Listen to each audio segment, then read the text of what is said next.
আমি আপনাদের সামনে কোরআনে কারীমের সূরা মুলকের 2 নম্বর আয়াতে কারিমা তেলাওয়াত করেছি। আল্লাহ রাব্বুল আলামিন সুন্দর করে জানায় দিয়েছেন, ও দুনিয়ার মানুষেরা শোনো, আল্লাযী খালাকাল মাউতা ওয়াল হায়াতা লিয়াবলুয়াকুম আইয়ুকুম আহসানু আমালা। আল্লাহ বলেন, বান্দারে আমি তোমাদের জন্য 2টা জিনিস সৃষ্টি করলাম। নাম্বার 1, তোমাদের জন্য আমি আল্লাহ মৃত্যু সৃষ্টি করলাম। 2 নম্বরে তোমাদের জন্য আমি হায়াত সৃষ্টি করলাম। এই 2টা জিনিস তোমাদেরকে আমি আল্লাহ রাব্বুল আলামিন দান করলাম। কেন তোমরা কি জানো? আল্লাহ বলেন, লিয়াবলুয়াকুম আইয়ুকুম আহসানু আমালা। আমি আল্লাহ দেখতে চাই আমার কাছে কোন কোন বান্দা বান্দি ভালো ভালো আমল নিয়ে আসতে পারে। আল্লাহ মৃত্যু এবং হায়াতকে কেন দিলেন? ভালো ভালো আমল নিয়ে যাওয়ার জন্য দিলেন। আজ আমাদের সমাজের ভিতরে অনেক আমল আছে, আমরা মনে করছি সব মনে হয় ভালো আমল না। সব কিন্তু ভালো আমল না। ভালো আমলের সার্টিফিকেট দুনিয়ার মানুষ দিলে হবে না। ভালো আমলের সার্টিফিকেট রব্বুল আলামিন তার কোরআনে কারীমের ভিতরে নিজেই দান করে দিয়েছেন। কে দান করে দিয়েছেন শোনেন।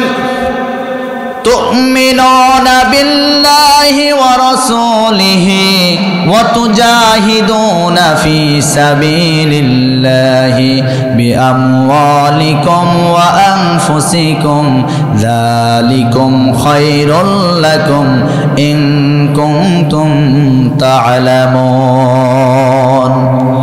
আল্লাহ বলেন, 1 নম্বর আল্লাহর প্রতি ঈমান। আমাদের আল্লাহর প্রতি ঈমান আছে না নাই?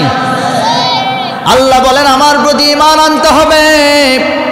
আরে আল্লাহর প্রতি ঈমান আনতে গেলে ঈমান আনার পরে আপনার উপরে বাধা আসবে, আপনার উপরে জুলুম আসবে, আপনার উপরে অত্যাচার আসবে। কিন্তু এই সময় আপনাকে অবশ্যই আল্লাহর প্রতি ধৈর্য ধারণ করতে হবে। আপনাকে অবশ্যই ধৈর্যশীলদের অন্তর্ভুক্ত হতে হবে।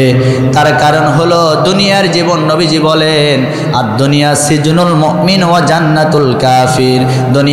দুনিয়াটা মুমিনদের জন্য জাহান্নাম আর কাফিরদের জন্য জান্নাত। আল্লাহর নবী এই কথা কেন বললেন? যুগে যুগে রব্বুল আলামিন বহু নবী রাসূল দুনিয়াতে পাঠিয়ে দিয়েছেন। এই নবী রাসূলেরা তার জাতির লোকদের সামনে যেই সমস্ত দিনের দাওয়াত দিয়েছেন, দিনের দাওয়াত দিতে গিয়ে তারা বাধার সম্মুখীন হয়েছেন।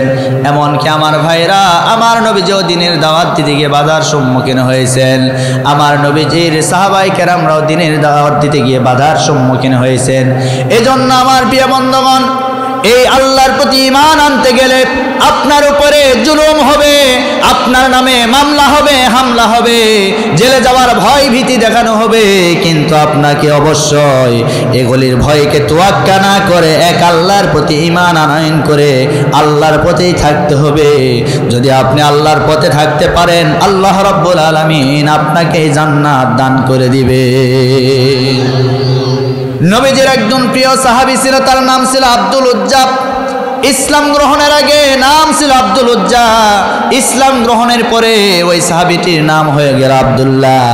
এই আব্দুল্লাহ সাহাবী আল্লাহর প্রতি ঈমান আনার কারণে তার যে সম্পত্তি ছিল, সম্পত্তি থেকে তাকে পরিত্যাগ করা হয়েছে। এমনকি তার অর্থ সম্পদ, তার জায়গা জমি যা ছিল, এমনকি তাকে বাড়ি থেকে বের করে দেওয়া হয়েছে। এমনকি তার পরনে কোনো কাপড় ছিল না, উলঙ্গ করে তাকে বাড়ি থেকে বের করে দেওয়া হয়েছে। এই আব্দুল্লাহ সাহাবী যেদিন কালেমা গ্রহণ করেছে, কালেমা গ্রহণ করার পরে বাবা দুনিয়া থেকে বিদায় নিয়ে চলে গেছে। চাচার সান্নিধ্যে সে লালিত পালিত হতেছিল। এমন সময় চাচার কান পর্যন্ত চলে গেছে। ভাতিজা আব্দুল উজ্জা কালেমা গ্রহণ করে মুসলমান হয়েছে। এইবার চাচার সামনে যেদিন উপস্থিত হয়ে গেছে, ওই দিন চাচা ডাক দিয়ে বলেন, ভাতিজা শুনলাম তুমি নাকি কালেমা পড়ে মুসলমান হয়ে গেছ। ভাতিজা ডাক দিয়ে বলেন, চাচা আপনি যা শুনেছেন সত্য কথা শুনেছেন। আমি কালেমা পড়ে মুসলমান হয়ে গেছি। তার কারণ হলো আমরা এতদিন পর্যন্ত যে ধর্মের ভিতরে ছিলাম, এই ধর্ম কোনোদিন সত্য ধর্ম হতে পারে না। আমি ইসলাম ধর্মকে একমাত্র আমার সত্য ধর্ম হিসেবে গ্রহণ করে নিয়েছি। বলি সুবহানাল্লাহ। আল্লাহর কাছে একমাত্র মনোনীত ধর্মের নাম হচ্ছে ইসলাম। রব্বুল আলামিন বলেন, ইন্নাদ-দীনা ইনদাল্লাহিল ইসলাম, আমার কাছে মনোনীত ধর্মের নাম হচ্ছে ইসলাম। এজন্য ইসলাম বাদ দিয়ে কোনো মানুষ যদি তার ব্যক্তি জীবন, পারিবারিক জীবন, সামাজিক জীবন, রাষ্ট্রীয় জীবন, যত জীবন পরিচালনা করুক না কেন, একটাও আল্লাহর দরবারে কবুল হবে না। ওই মানুষগুলি সব চাইতে ক্ষতিগ্রস্তদের ভিতরে পড়ে যাবে। রব্বুল আলামিন বলেন, ওয়া মাইয়াবতাগি গায়রাল ইসলামি দীনান ফালাইয়ুকবালা মিনহু ওয়া হুয়া ফিল আখিরাতি মিনাল খাসিরিন। আল্লাহ বলেন, ইসলাম বাদ দিয়ে কেউ যদি তার ব্যক্তি জীবন, পারিবারিক জীবন, সামাজিক জীবন, রাষ্ট্রীয় জীবন, যত জীবন ইসলাম ছাড়া পরিচালনা করুক না কেন, একটাও আল্লাহর দরবারে কবুল হবে না। আর এই মানুষগুলা কিয়ামতের ময়দানে সবচাইতে বেশি ক্ষতিগ্রস্ত হয়ে যাবে। এজন্য ইসলাম ছাড়া কোনো কিছু মানা যাবে না। আল্লাহ বলেন ইসলাম মানতে হবে। ইসলামের মূল বিধানের নাম হলো কোরআন। এই কোরআন থেকে যারা মুখ ফিরিয়ে নিবে, এই দুনিয়ার জীবনটা রব্বুল আলামিন তাদেরকে সংকীর্ণ করে দিবে, ছোট করে দিবে। আল্লাহ রব্বুল আলামিন বলেন, ওয়ামান আ'রাদা আন যিকরি ফাইন্না লাহু মাঈশাতান দানকাও ওয়া নাহশুরুহু ইয়াওমাল কিয়ামাতি আ'মা। আল্লাহ রব্বুল আলামিন বলেন, আমার জিকির তথা আল্লাহর জিকির মানে এখানে আল্লাহর আইন, আল্লাহর কোরআন, আমার জিকির থেকে যারা মুখ ফিরিয়ে নিবে, সেই মানুষগুলো আমার জিকির থেকে মুখ ফিরিয়ে নেওয়ার পরে তারা তাদের জীবনকে পরিচালনা করবে। আমি তাদের জীবনটা, দঙ্কা আল্লাহ ব্যবহার করেছেন। দঙ্কা শব্দের অর্থ হচ্ছে সংকীর্ণ। তাদের জীবনটা দুনিয়াতে রব্বুল আলামিন সংকীর্ণ করে দিবেন। ওই মানুষটা কোনো কাজ করতে গেলে শান্তি পাবে না, সংসার পরিচালনা করতে গেলে শান্তি পাবে না, এরপরে যেখানে যাক না কেন কোনো কাজে সে শান্তি পাবে না। তার কারণ তার কাজের শুরুতে ইসলাম। জোরে বলেন, ইসলাম যেখানে নাই সেখানে শান্তিও থাকতে পারে, ইসলাম যেখানে আছে সেখানে শান্তি। সুতরাং ইসলাম বাদ দিয়ে কোনো কিছু করা যাবে। রব্বুল আলামিন বলেন, যেই ব্যক্তি আমার আইন থেকে মুখ ফিরিয়ে নিবে, ওই ব্যক্তির জীবনকে আমি আল্লাহ সংকীর্ণ করে দিব। শুধু তাই নয়, কিয়ামতের ময়দানে ওই ব্যক্তিগুলি অন্ধ হয়ে আমার কাছে উত্থিত হবে। আমার ভাইরা, এই দুনিয়ার জমিনে আমাদের চোখ আছে, আমাদের চোখ আছে, আমরা দৃষ্টি সম্পন্ন মানুষ, আমরা দেখতে পাচ্ছি। কিন্তু কিয়ামতের ময়দানে যেদিন আমাদেরকে অন্ধ করে ওঠানো হবে, ওই কিয়ামতের ময়দানে বান্দারা আল্লাহকে ডাক দিয়ে বলবেন, রব্বুল আলামিন, দুনিয়ার জমিনে তো আমার চোখ ছিল, কিন্তু আজকে আপনি কেন আমাকে অন্ধ করে উঠালেন? আল্লাহ ডাক দিয়ে বলবেন, বান্দারে, দুনিয়াতে তোমার চোখ ছিল ঠিক আছে, কিন্তু এই চোখ দ্বারা আমার আইন তুমি কোনোদিন মানো নাই। আল্লাহর আইন আছে না নাই? কথা বলেন না কেন? আল্লাহর আইন হলো, এই কোরআনের ভিতর আল্লাহর আইন হলো, চোর চুরি করলে হাত কেটে দাও। কথা বলেন না কেন? কেউ যদি জিনা করে তাকে সঙ্গে সার করে পাথর নিক্ষেপ করে দুনিয়া থেকে বিদায় করে দেয়, এটা হলো আল্লাহর আইন। আল্লাহর আইন হলো, কোনো মহিলা বেপরদা অবস্থায় চলতে পারবে না, পর্দা হয়ে তাকে চলাফেরা করতে হবে, এটা হলো আল্লাহর আইন। এরপরে কোনো মানুষ বেনামাজি থাকতে পারবে না, এটা হলো আল্লাহর আইন। আল্লাহ বলেন, আমি যখন কোনো রাষ্ট্রপ্রধানকে রাষ্ট্র ক্ষমতায় বসিয়ে দিব, 4টা কর্মসূচি কায়েম করা তার উপরে ফরজ হয়ে যায়। আমার কথা যদি বুঝে থাকেন আওয়াজ দিয়ে বলেন, কয়টা? আরো জোরে। 1 নম্বর আল্লাহ বলেন, আল্লাযীনা ইম্মাক্কান্নাহুম ফিল আরদি আকামুস সালাহ ওয়া আতাউস যাকাতা ওয়া আমারু বিল মা'রুফি ওয়া নাহাউ আনিল মুনকার। জোরে বলে আল্লাহু আকবার। আল্লাহ বলেন, রাষ্ট্র ক্ষমতায়, রাষ্ট্রের চেয়ার যাদেরকে দান করব, তারা 4টা আইন কায়েম করবে। 1 নম্বর আইনের নাম হলো, তারা রাষ্ট্রীয়ভাবে নামাজকে কায়েম করবে। জোরে বলেন। কিন্তু দুঃখজনক হলেও সত্য কথা, আমরা এতদিন পর্যন্ত দেখেছি রাষ্ট্র ক্ষমতায় যারাই গেছে নামাজ কায়েম করবে কি, বরং তারাই ছিল বেনামাজি। কথা বলেন না কেন? 2 নম্বরে আল্লাহ বলেন 2 নম্বরে আইন তারা পাশ করবে, ওয়া আতাউজ যাকাত, তারা রাষ্ট্রভিত্তিক যাকাত প্রতিষ্ঠা করবে। রাষ্ট্রের আইনের দ্বারা তারা যাকাত ভিত্তিক অর্থনীতি ব্যবস্থা কায়েম করবে। কিন্তু আজ আমাদের সমাজের ভিতরে দুঃখজনক হলেও সত্য কথা, এতদিন পর্যন্ত যারা ক্ষমতায় ছিল তারা যাকাত প্রতিষ্ঠা করবে কি, সুযোগ পাইলেই গরিবের টাকা পয়সায় তারা চুরি করে খেয়েছে। কথা বলেন না কেন? এটাই বাস্তব, এটাই সত্য।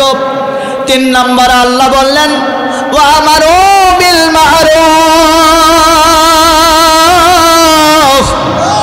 আল্লাহ বলেন 3 নম্বরে তাদের কাজ হলো তারা সৎ কাজের আদেশ দিবে, নিজে সৎ কাজ করবে, মানুষদেরকে সৎ কাজের দিকে আদেশ করবে। কিন্তু দুঃখজনক হলেও সত্য কথা, যারা এতদিন পর্যন্ত ক্ষমতা পেয়েছিল তারা সৎ কাজ করবে কি, রাতের আধারে তারা পরিমণি নায়িকাদের নিয়ে রাত্রি যাপন করত, রাত্রি পার করত। এটা হলো 3 নম্বর। আর 4 নম্বর আইন হলো আল্লাহ বলেন ওয়ানহা আনিল মুনকার। রাষ্ট্র ক্ষমতায় যাদেরকে বসায় দিব, 4 নম্বর আইন হলো তারা অসৎ কাজ থেকে মানুষদেরকে বিরত রাখবে। সমাজে কোনো গর্হিত কাজ থাকতে পারবে না। সমাজে বিয়ে শাদী হবে কিন্তু বিয়ে বাড়িতে কোনো বক্স বাজানো যাবে না। কিন্তু আজকে আমাদের সমাজের ভিতরে দেখা যায় যুবক যুবতীদের বিয়ে হয়, বক্স ছাড়া বিয়ে উদ্বোধন হয় না। কথা বলেন না কেন? প্রত্যেকটা বিয়ে বাড়িতে আজকে বক্স বাজানো হয়, অথচ বিয়ে একটি বৈধ সম্পর্ক, হালাল সম্পর্ক, ইসলাম শরীয়ত সম্পর্ক, শরীয়ত সম্মত একটি সম্পর্ক। সেই বিয়ে বাড়িতে গান বাজনা করে আপনি বিয়ে করলেন। বলেন তো, যেই বিয়ে বাড়িতে গান বাজনা হারাম অনুষ্ঠানের মাধ্যমে বিয়ে করা হয়, সেই স্বামী স্ত্রীর মাধ্যমে কোনোদিন আল্লাহওয়ালা সন্তান পাওয়া যাবে? বরং আল্লাহওয়ালা সন্তান পাওয়া যাবে না, যা হবে সব হবে ডিপ জল। কথা বলেন, কথা বলেন না হলে পরিমণির মতো নায়িকা, নষ্টা ভষ্টা। আজ আমাদের সমাজের ভিতরে যুবক যুবতীদের চরিত্র ধ্বংস হয়ে যাচ্ছে। এর কারণ হলো বেপরদা মহিলার কারণে। এমন কোন জায়গা নাই যে জায়গায় আল্লাহর কোনো আইন আছে, আল্লাহর কোনো বিধান আছে, যার কারণে বেপরদা মহিলাগুলো আজ আমাদের সমাজে ভরপুর হয়ে গেছে। এই যুবক ভাইদের উদ্দেশ্যে বলি, যুবক ভাইরা, উলঙ্গ বেহায়াপানা মহিলা তোমার সামনে পড়লে চোখ দ্বারা ওই মহিলার দিকে নজর দেওয়া যাবে না। আল্লাহ বলেন কুল্লুল মুমিনিনা ইয়াগুদ্দু মিন আবসারিহিম ওয়া ইয়াহফাজু ফুরুজাহুম।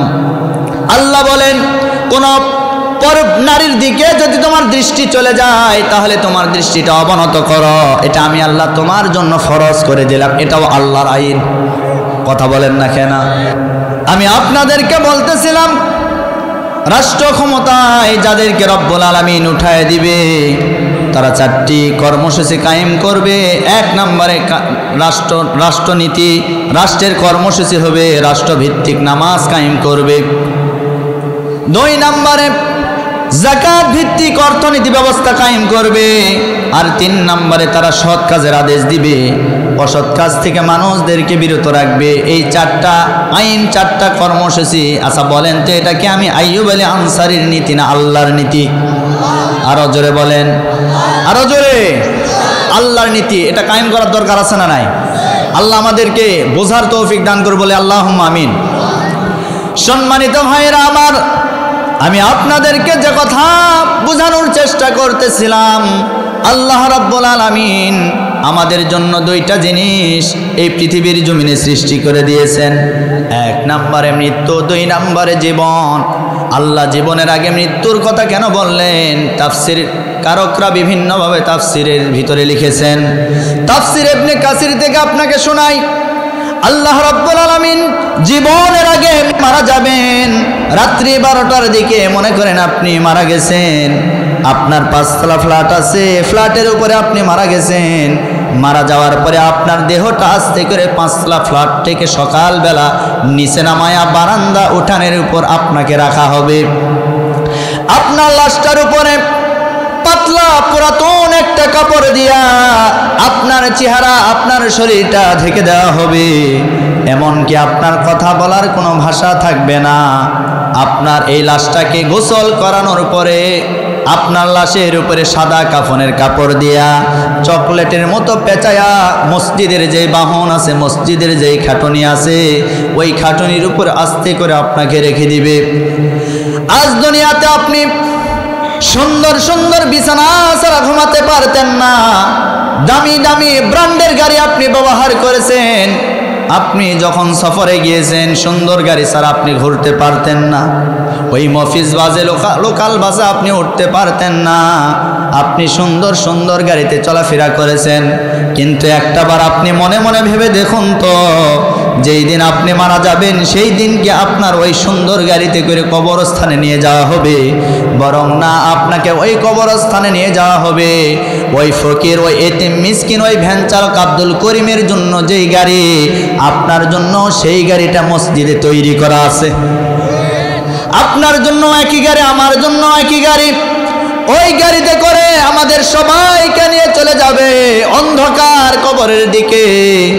আপনি একটাবার লক্ষ্য করে দেখুন, আপনি যেদিন মারা যাবেন, মারা যাওয়ার দিনে আপনি মারা গেছেন, আপনাকে গোসল করানো হলো, খাটুনির উপর আপনার লাশটা রাখা হলো, লাশটা রাখার পরে আপনার স্ত্রী, আপনার পাড়া প্রতিবেশী সবাই দেখতে আসলো, সবাই আপনার চেহারা দেখে আফসোস করে আর কাঁদতে থাকে।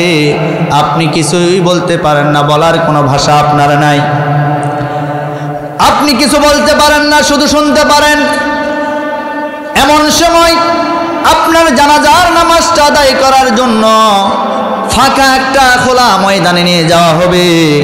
যে জায়গায় নিয়ে যাওয়া হবে ওই জায়গায় পরিষ্কার করে আপনার মরণের যে বাহনটা আছে ওই বাহনটা আস্তে করে সামনে রাখা হবে। সামনে রাখার পরে ইমাম সাহেব আপনার পিছনে দাঁড়িয়ে যাবে, ইমামের পরে মুসল্লিরা দাঁড়াবে। এমনকি আমার ভাইরা, আপনি সারাটা যেমন মসজিদে নামাজ আদায় করেছেন ইমামের পিছনে মুসল্লি হয়ে, এমন একটা দিন আসবে আপনার জানাজার নামাজ হবে, আপনাকে সামনে রাখা হবে, আপনার পিছনে ইমাম সাহেব দাঁড়িয়ে যাবে। ইমাম সাহেব জানাজার নামাজটা সম্পন্ন করে ফেলবেন। জানাজার নামাজটা সম্পন্ন হয়ে গেল। জানাজার নামাজটা সম্পন্ন হয়ে যাওয়ার পরে চারজন ব্যক্তি, চারটা ড্রাইভার আপনার গাড়ির টিয়ারিংটা ধরবে, ধরার পরে কাদের উপর করে নিয়ে আপনার গাড়িটা নিয়ে যাবে অন্ধকার কবরের দিকে। যেই কবর দিনের বেলায় অনেক সময় মানুষ যাইতে বড় ভয় পায়, অনেক মানুষ কবরস্থানের আশেপাশে দিয়ে যায় না, অন্তরের ভিতরে বড় ভয় লাগে। এমন একটা জায়গায় আপনাকে রেখে আসা হবে, আপনার কবরটা খনন করা হবে, 3.5 হাত মাটি আপনার জন্য বরাদ্দ করা হবে। আহারে, সামান্য 2 ইঞ্চি 3 ইঞ্চি মাটির জন্য আপনি ভাই হয়ে আপন ভাইয়ের সাথে কত দ্বন্দ্ব করেছেন, কত ঝগড়া করেছেন। মরণের পরে আপনার আর 3.5 হাত ছাড়া 4 হাত মাটি আপনাকে দেওয়া হবে না। 3.5 হাত মাটি ওই বড় লোকের জন্য যেইটা, আমার জন্য সেইটা, গরিব মানুষের জন্য সেইটা। আচ্ছা বলেন তো, ওই জায়গায় কি কোনো বাড়তি কোনো মাটি আমাদেরকে দেওয়া হবে? সবাই বলেন, 3.5 হাত মাটি আমাদের জন্য বরাদ্দ হয়ে আছে। আমরা সবাই একদিন অন্ধকার কবরে চলে যাব, আমরা সবাই একদিন মারা যাব। ওই কবরে নিয়ে যাওয়ার পরে একটা বার লক্ষ্য করে দেখুন, দিলের কানটা লাগায় শুনুন। কবরে যখন আপনাকে নিয়ে যাওয়া হবে, আপনার লাশটা কবরের ভিতরে নামানো হবে, 3 জন ব্যক্তি নেমে পড়বে। আমি এই ছোট্ট জীবনে অসংখ্য মানুষকে কবরের ভিতরে লাশটা রেখেছি। আমি কি জন্য রেখেছি জানেন? আমি আমার হেদায়েতের জন্য রেখেছি। আমি কবরের ভিতরে যখন নামি, আমি মনে মনে ভাবি, হায় হায়, এই অন্ধকার কবরে আমিও একদিন চলে আসব। 3 জন মানুষ আমাকেও এই মাটির গহীন নিচে রেখে যাবে। যেই দিন আমি মারা যাব, 3 জন ব্যক্তি আমার লাশটা কবরের ভিতরে রাখবে। রাখার পরে ওই 3 জন ব্যক্তি উপরে উঠে চলে আসবে। আহারে, ওই অন্ধকার কবর আমাদের সকলের জন্য প্রস্তুত হয়ে আছে। এই কবরে আমরা সবাই একদিন চলে যাব। এজন্য দুনিয়ার জমিনে কিসের অহংকার করেন? অহংকার করবেন না, কোনো মানুষই মানুষকে কষ্ট দিবেন না। তার কারণ এই দুনিয়াটা আমাদের জন্য ক্ষণস্থায়ী, আখিরাতের জীবন চিরস্থায়ী। দুনিয়াতে একদিন এসেছে, আবার একদিন চলে যেতে হবে। আমরা কেউ দুনিয়াতে থাকতে পারবো না। এই পৃথিবীর শ্রেষ্ঠ মহামানব জনাবে মুহাম্মদুর রাসূলুল্লাহ সাল্লাল্লাহু আলাইহি ওয়াসাল্লাম তিনিও দুনিয়া থেকে বিদায় নিয়ে চলে গেছেন। তবে তার মৃত্যুর সময় 5 দিন যখন ছিল, 5টা দিন আগে তিনি অসুস্থ হয়ে পড়েছিলেন। অর্থাৎ তিনি সোমবার দিনে মারা গেছেন, বুধবারের দিনে তিনি অসুস্থ হয়ে পড়েছেন।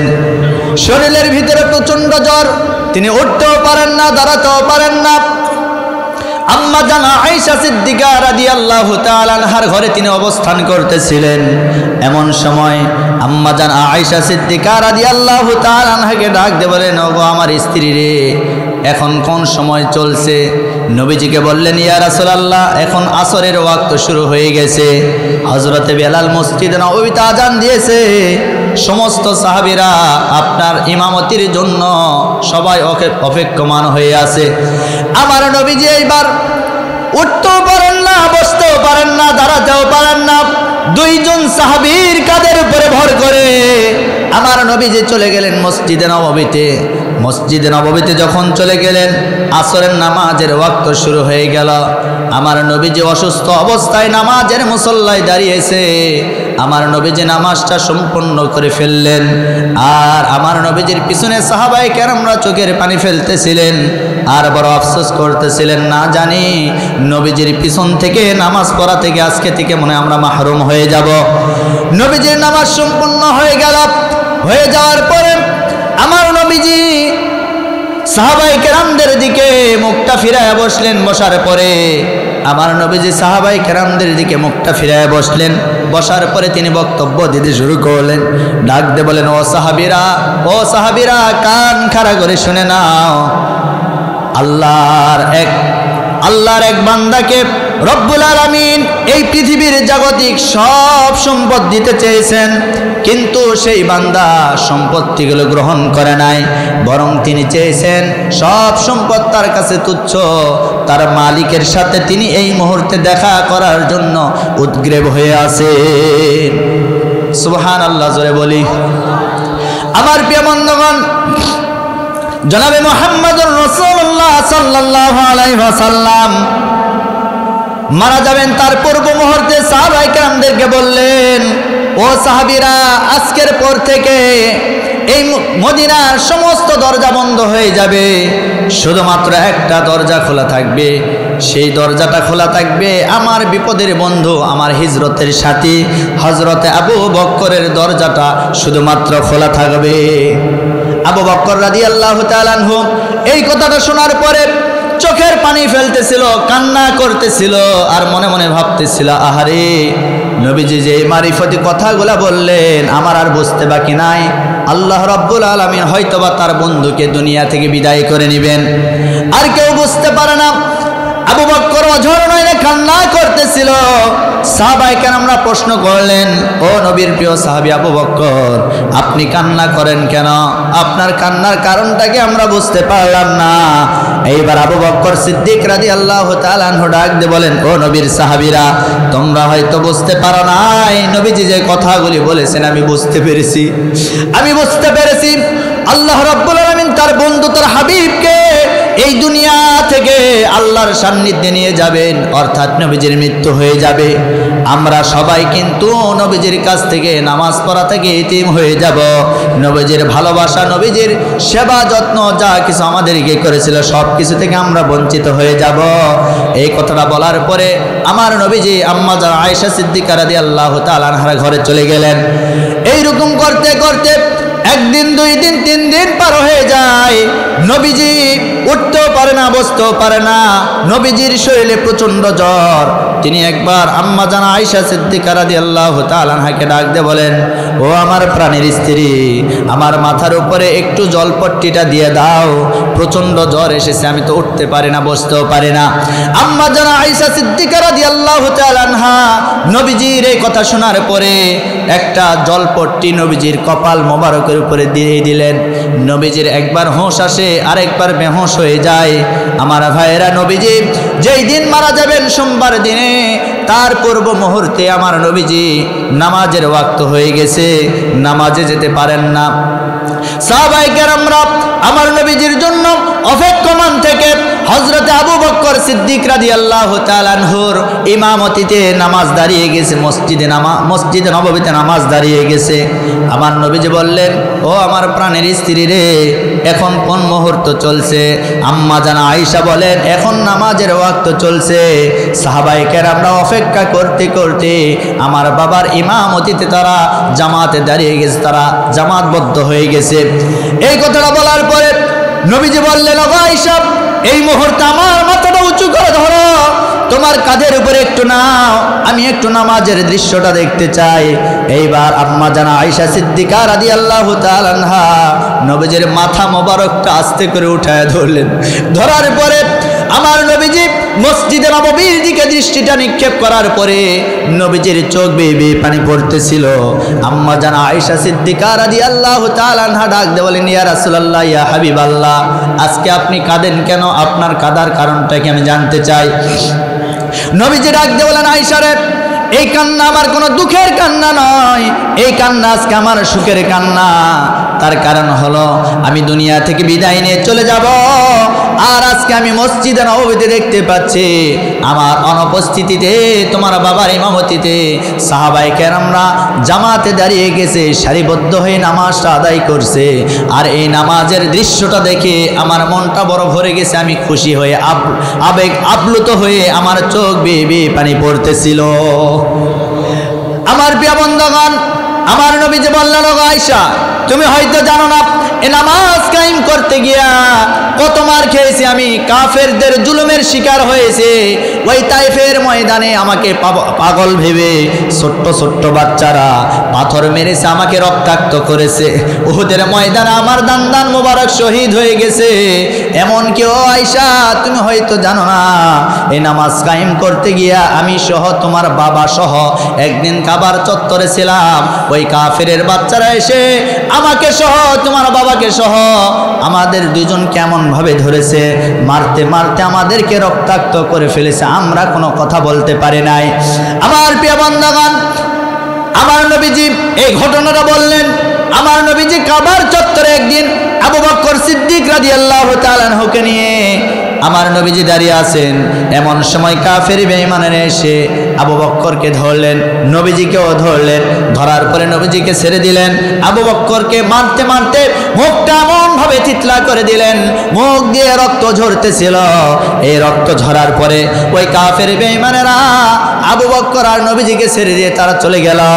যাওয়ার পরে আমার নবীজি চোখের পানি ফেলে আবু বকরকে বুকের ভিতরে জড়ায় নিয়ে কান্না করতেছিল। আর ডাক দিয়ে বলেন, ও আবু বকর, আজকে তুমি অনেক কান্না করেছো, তোমার শরীর থেকে রক্ত ঝরেছে।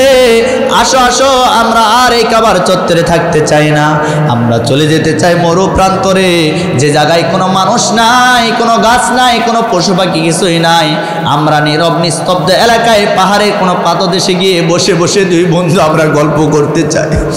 আমার নবীজি কথা বললেন। বলার পরে আবু বকরকে সাথে করে নিয়ে আমার নবীজি চলে গেলেন সেই পাহাড়ের পাদদেশে। যাওয়ার পরে চলতে চলতে হঠাৎ করে লক্ষ্য করে দেখলেন একটা গাছ, গাছের নিকট বসে পড়লেন। বসার পরে আবু বকর ডাক দিয়ে বলেন, ইয়া রাসূলুল্লাহ, ইয়া হাবিবাল্লাহ, আমার বড় তৃষ্ণা লেগেছে, আমার বড় তৃষ্ণা লেগেছে, আমি একটু পানি খেতে চাই। নবীজি ডাক দিয়ে বলেন, আবু বকর, বুঝতে পেরেছি তোমার শরীর থেকে রক্ত ঝরেছে, তোমার তৃষ্ণা লেগেছে, এই মরু প্রান্তরে তো পানি কোথাও পাওয়া যাবে না। এইবার লক্ষ্য করে দেখলেন অদূরে দেখা যায় একটা রাখাল কয়েকটা ছাগল ভেড়া বকরির একটা পাল নিয়ে তিনি ওই পাহাড়ের ওই মরু প্রান্তরে সে কি করতেছিল, ওই ছাগলগুলিকে চড়ানোর কাজে নিয়োজিত ছিল। এমন সময় আমার নবীজি বললেন, আবু বকর, ওই যে রাখালকে দেখা যায়, ওই রাখালটাকে আমার কাছে নিয়ে আসো।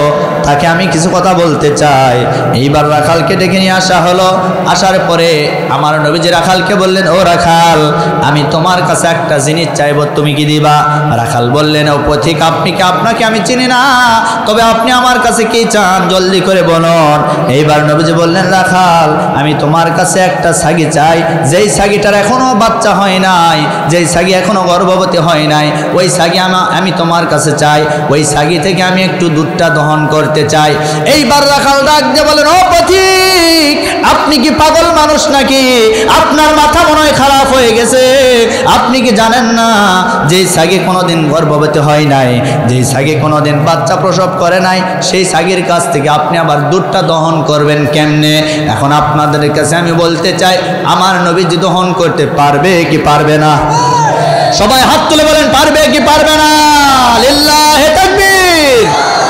আমার ভাইরা, আমার নবী যে কথা বলার পরে ওই রাখালটা এই কথা বলার পরে রাখালকে বললেন, ও রাখাল, আমি তোমাকে যা বলে যাও, একটা ছাগি নিয়ে আসো আমার কাছে। এইবার নবীজি এই কথা অনুযায়ী ওই রাখাল করলেন কি, একটা ছাগি ধরে নিয়ে আসলো। নিয়ে আসার পরে এই ছাগিটাকে আস্তে করে আমার নবীজির হাতে দিয়ে দিলেন। আমার নবীজির হাতে দেওয়ার পরে আমার নবীজি করলেন কি, হাতের ভিতরে বিসমিল্লাহ বলে একটা ফু মারলেন। এই বিসমিল্লাহ বলার পরে ওই ছাগির ওলানের ভিতরে আস্তে করে যখন হাতটা ঢুকায় দিয়েছে, হাত দেওয়ার সাথে সাথে যেই ছাগিটা গর্ভবতী হয় নাই, বাচ্চাও হয় নাই, রব্বুল আলামিন নবীজির হাতের কুদরতে ওই ছাগির ওলানের ভিতরে দুধ দ্বারা আল্লাহ পরিপূর্ণ করে দিয়েছে।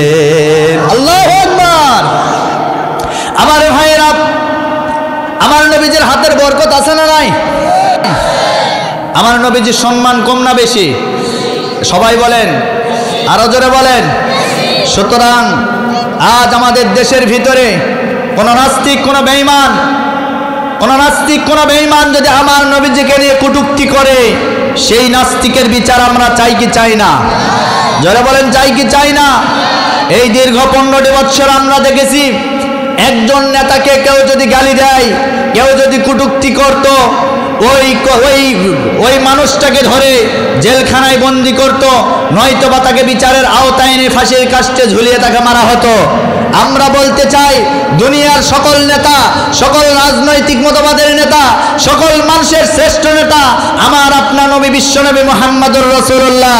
সুতরাং আজকের মাহফিল থেকে রক্তহীন কণ্ঠে বলতে চাই, আমাদের নবী আমাদের কলিজা, আমাদের হৃদয়ের স্পন্দন।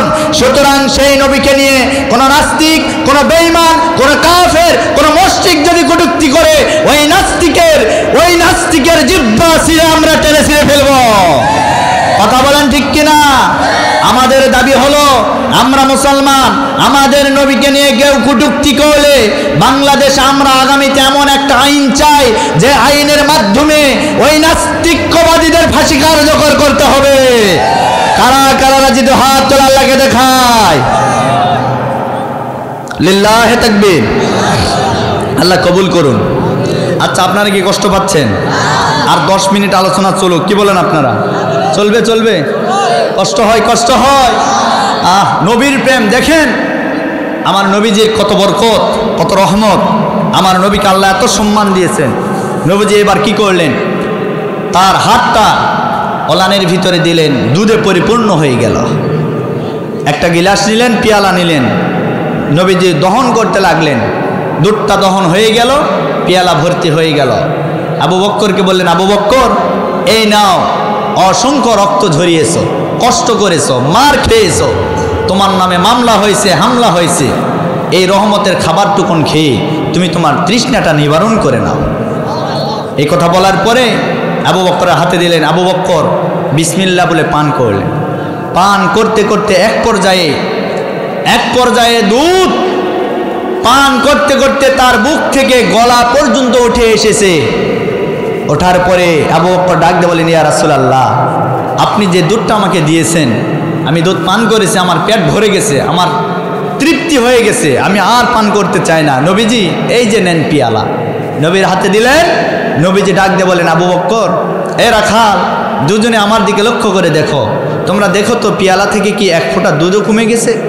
তখন দুজনেই বললেন, আল্লাহি বিল্লাহি, আল্লাহর কসম করে বলতেছি নবীজি, আপনি যে অবস্থায় পেয়ালা দিয়েছিলেন ওই পেয়ালা থেকে একটা ফোঁটা দুধও কমে যায় না।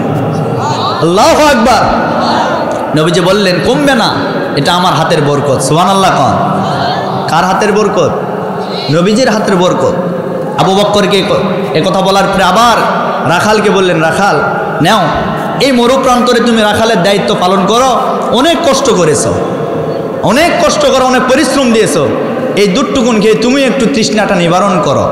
আর রাখালকে যখন বললেন, রাখাল পেয়ালা হাতের ভিতরে নিলেন, নেওয়ার পরে নবীজি বললেন, রাখাল দাঁড়াও, আমি জানি তুমি মনে হয় অন্য ধর্মের, তবে আমাদের ধর্মে একটি দোয়া আছে। দোয়াটা হলো কি? কোনো কিছু খাবারের শুরুতে আমাদেরকে পড়তে হয় বিসমিল্লাহির রহমানির রহিম। সুতরাং তুমি এই দোয়াটুকুন পরে একটু খাও। এখন রাখাল হাতের ভিতরে পেয়ালা নিলেন, বিসমিল্লাহ পাঠ করলেন, দুধ পান করলেন, করার পরে রাখালটা নবীজির হাতে পেয়ালা দিলেন। দেওয়ার পরে নবীজি বললেন, তোমরা আবারও তাকিয়ে দেখো তো এই পেয়ালা থেকে এক ফোঁটা দুধ কি কমে গেছে? তারা দুজনেই বললেন, ইয়া রাসূলুল্লাহ, আপনার হাতে যেভাবে পেয়ালা দেখতে পাচ্ছি ওইভাবে আমরা দেখতেছি, এই পেয়ালা থেকে একটা ফোঁটা দুধও তো কমে যায় না। নবীজির হাতের বরকত। নবীজি বললেন কমবে না, যতক্ষণ না আমি আমার মুখ দ্বারা এই পেয়ালাতে স্পর্শ করব ততক্ষণ পেয়ালার দুধ কমে যাবে না। সুতরাং আমার নবীজি আবার পেয়ালা হাতের ভিতরে নিলেন, বিসমিল্লাহ বলে পান করলেন, নবীজির পেটটাও পরিপূর্ণ হয়ে গেল। এই দৃশ্যটা দেখার পরে রাখাল ছিল একজন ইহুদি। রাখাল চিন্তা করলেন, আহারে, যে মানুষের হাতে এত বরকত, এত নিয়ামত, এত রহমত, না জানি এই মানুষটা আরো কত দামি মানুষ। সুবহানাল্লাহ কয় না রে? আরো কত দামি মানুষ। এইবার ওই রাখাল বললেন, আমার আর বুঝতে বাকি নাই, আমি বুঝতে পেরেছি আপনি হলেন মুসলমানদের নবী, আপনি মুসলমানদের নবী, অতএব আমি আর ভুলের পথে থাকতে চাই না, আমাকে আপনি কালেমা পড়ে মুসলমান বানায় দেন। আল্লাহু আকবার। কালেমা পড়ে মুসলমান হয়ে গেল। এই হলো নবীজির বরকত।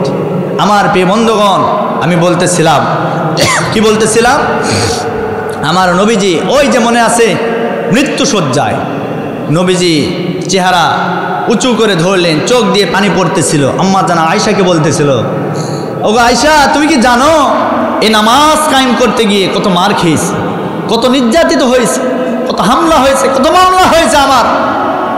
আজকে নামাজের দৃশ্য দেখতে পাচ্ছি, আমার মনটা ভরে গেছে। আমার অনুপস্থিতিতে, আমি জানি আমার অনুপস্থিতিতে আমার উম্মতেরা এইরকম সারা পৃথিবীতে সারিবদ্ধ হয়ে মসজিদে নামাজ আদায় করবে। নবীজি বলে গেলেন, অথচ দুঃখজনক হলেও সত্য কথা, আজ আমাদের সমাজে মসজিদ আছে, টাইলস দিয়ে একবারে পরিপূর্ণ সুন্দর করে করা হয়েছে, কিন্তু মসজিদ আছে, মসজিদে মুসল্লি নাই। আর সমাজের ভিতরে বোরখা আছে কিন্তু পর্দা নাই। কথা বলেন? মসজিদ আছে, মুসল্লি নাই, বোরখা আছে, পর্দা নাই। কি লাভ হবে এই ওয়াজ মাহফিলতে? কি লাভ হবে বলেন? সুতরাং যুবক ভাই যারা আছেন, আপনাদেরকে বলি, যুবক ভাইয়ের আপনারা ভালো হয়ে যান। আপনারা আগামী দিনের বাংলাদেশের ভবিষ্যৎ, বাংলাদেশ আপনারাই আগামীর বাংলাদেশ পরিচালনা করবেন। এজন্য যুবকদেরকে হযরত ওমরের মতো নেতা হতে হবে। আল্লাহ যেন কবুল করেন। আরো জোরে বলেন। এজন্য নামাজ, আমার ভাইরা, নামাজ ছেড়ে দেওয়া যাবে না।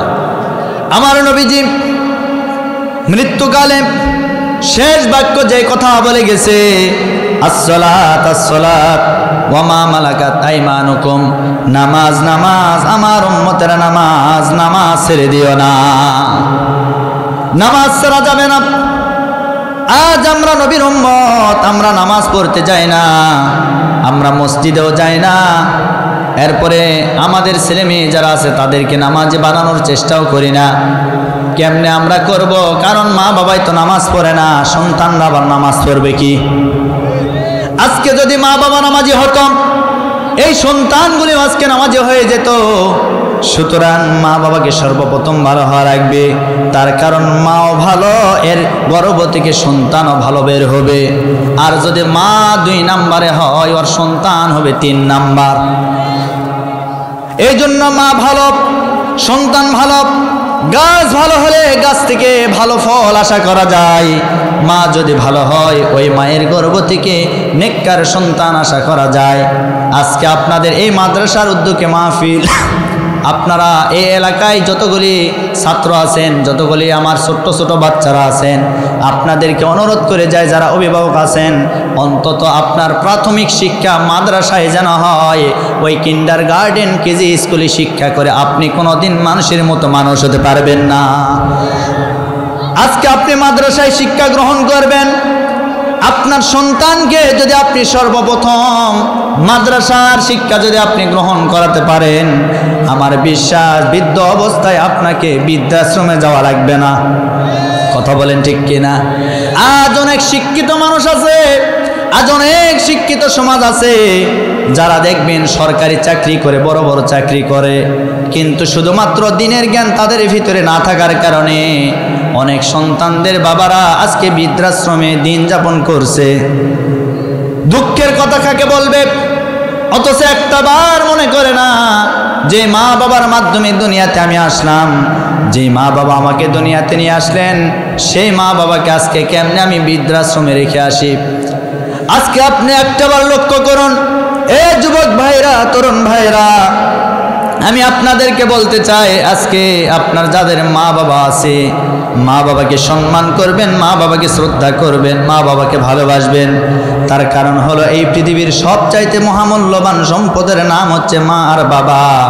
যাদের মা বাবা চলে গেছে তারাই জানে তাদের কাছ থেকে সবচাইতে মহামূল্যবান সম্পদ বিদায় নিয়ে চলে গেছে। এই পৃথিবীর জমিনে কেউ নিঃস্বার্থ ভালোবাসা দিতে পারবে না, একমাত্র মা আর বাবা ছাড়া। মা বাবা কিন্তু আমাদেরকে নিঃস্বার্থ ভালোবাসা দিতে পারে। আজকে আপনি লক্ষ্য করে দেখবেন, আপনার শ্বশুর শাশুড়ি আপনাকে ভালোবাসে স্বার্থের জন্য। স্বার্থ আছে যতক্ষণ, ভালোবাসা আছে ততক্ষণ। স্বার্থ নাই যেখানে, ভালোবাসা নাই সেখানে। আপনি লক্ষ্য করে দেখবেন, আপনার শ্বশুর বাড়িতে আপনি যখন যাবেন, যাওয়ার পূর্ব মুহূর্তে আপনি লক্ষ্য করে দেখবেন আপনার শাশুড়ি কিন্তু আপনার চেহারার দিকে তাকায় না, আগে তাকায় দেখে আপনার হাতের দিকে। আপনার হাতের কিছু আছে না, আপনার হাত খালি। এ কথা বলেন না কেন? তার মানে বোঝা গেল এই ভালোবাসার ভিতরে একটা স্বার্থ আছে। অথচ মার ভালোবাসার ভিতরে, বাবার ভালোবাসার ভিতরে কোনো স্বার্থ নাই, নিঃস্বার্থ ভালোবাসা দিতে পারে।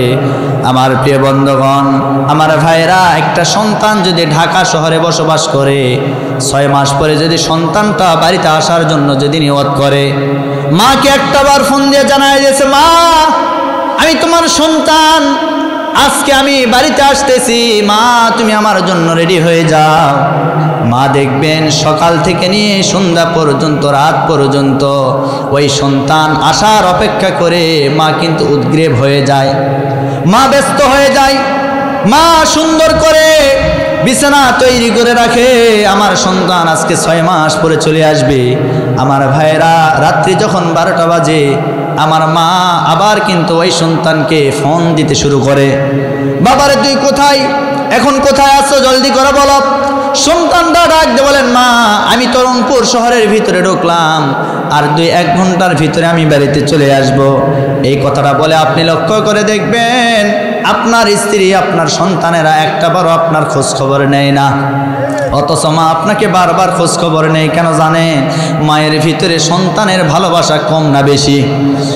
এই সন্তানকে বারবার মা খোঁজ খবর নেয়, ফোন দেয়, বাবা এখন কোথায়? সন্তানটা ডাক দিয়ে বলেন, মা আমি এখন মহিপুর ব্রিজের উপরে আছি। আবার সন্তানকে ফোন দেয় রাত্রি 1:30টার দিকে, সন্তান এখন কোথায়? ওই সন্তান ডাক দিয়ে বলেন, মা আমি এখন কাকিনা চলে আসছি। এইভাবে আবার ফোন দেয়, বারবার ফোন দিতে থাকে। মা একটাবারের জন্য শান্তি পায় না, বিছানার সঙ্গে কাত হয়ে তিনি ঘুমান না। তার কারণ হলো সন্তান আসার অপেক্ষায় তিনি আছেন, না জানে আমার কলিজার ধুন কোন সময় আসবে, আমার বুকটা ঠান্ডা হয়ে যাবে।